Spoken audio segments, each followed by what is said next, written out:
Hey, how's it going? So today we're going to be going over a quick window tinting campaign case study. It's a little bit of an updated case study from one that I had before on the channel, but I wanted to go over a few things that are really making it work and then kind of go over those things really quickly. Before we get into that, if you are new here, be sure to like the video, subscribe to the channel. I will be uploading some more videos going forward. So if you want to see more stuff like this, be sure to subscribe to the channel. Also, if you are the owner of a window tinting shop and you want to set up and run a campaign like this, there is a link in the description below to apply for a free consultation, and I can review it, see if I can help you out, and then I'll let you know. But all that out of the way, let's get into the campaign, go over some of those metrics, and I'll kind of show you what's working and what's not working on the campaign. So just to start, this is pulling from about midway through November. So this campaign's been up for a little while. There have been a couple times where we've like changed location targeting and stuff like that early on. So there was some parts here where there was some lower traffic, but it's been opened up since then.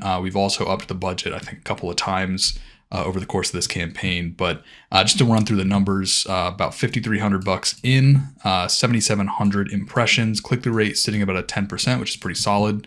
We've had 779 clicks over that time frame. Clicks are coming in at about $6.92. I'll go over bidding strategy in a little bit, but we're just running manual cost per click for this one. Converting 33.5% of clicks into leads, 261 leads at a cost per lead of $20.67 over that time frame. And if we hop into the conversion actions, I can actually show you the types of conversions that are coming in. So we've had 85 form submissions on the landing page. So those form submissions, they are, I believe, name, phone number, email, vehicle they need tinted, and the service they need. I believe there might be zip code in there as well, but at the very least, it's like 4 or 5 form fields on there.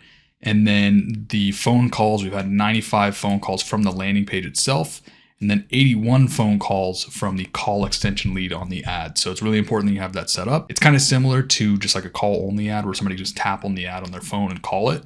You want to make sure you have that set up because that is essentially free leads, especially in certain automotive niches. You want to make sure you have that set up because that is 81 calls that we wouldn't have gotten if we didn't have that call extension lead set up. So good amount of phone calls coming in for that. And part of the reason that is if I go up here to when and where ads showed, we go over to devices, I'm running mobile only on this campaign. Now to run mobile only, typically you need a little bit of a wider audience. It depends on the niche, depends on the market.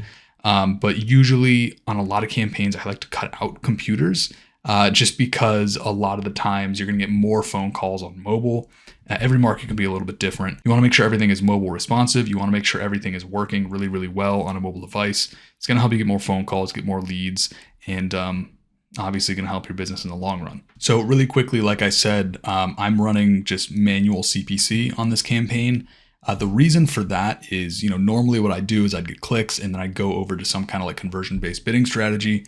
In this case, things were just working well. So I just said, I'm going to leave it.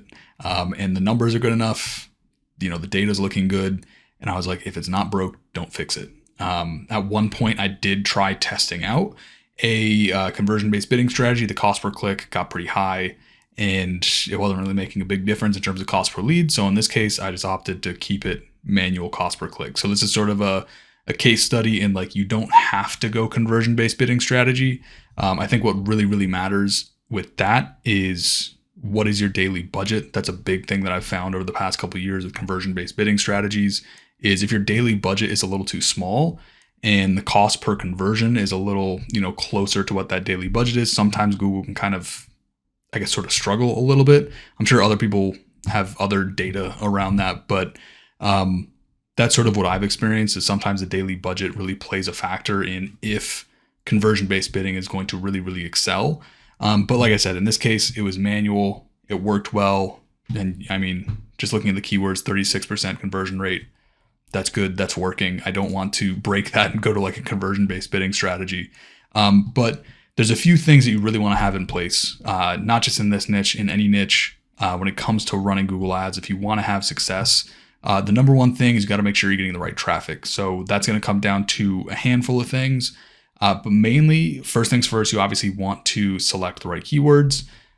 This is kind of, in my opinion, the easy part of Google Ads because you can go to the keyword planner, you can go through the list and just kind of pull out keywords.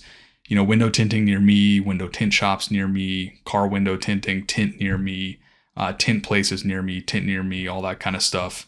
And you want to make sure they are very high intent, local based kind of keywords. You don't just want to bid on a broad match just keyword that just says tinting or something like that, because you're going to get a wide range of stuff.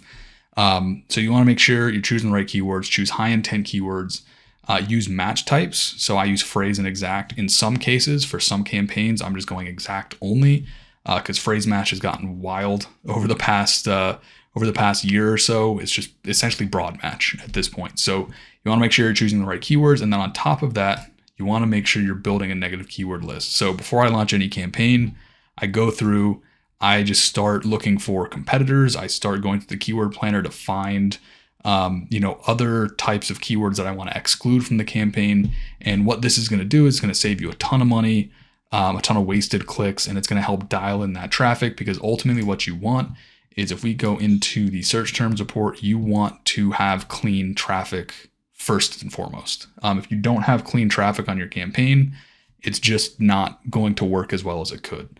Because if you have people searching for, they just want to buy tint film, they want to, have tutorials on how to tint windows, all that kind of stuff. You want to make sure your traffic is clean first, because that's one of the biggest pillars when it comes to running a campaign. The second thing you want to make sure you have in place is, if we go back to ad groups, you want to make sure that everything is structured properly and that everything is relevant to what somebody's searching. So each one of these ad groups are kind of a keyword theme. And you can see I have some geographic ad groups here as well, where these are only focused in on keywords that are in like geographic areas.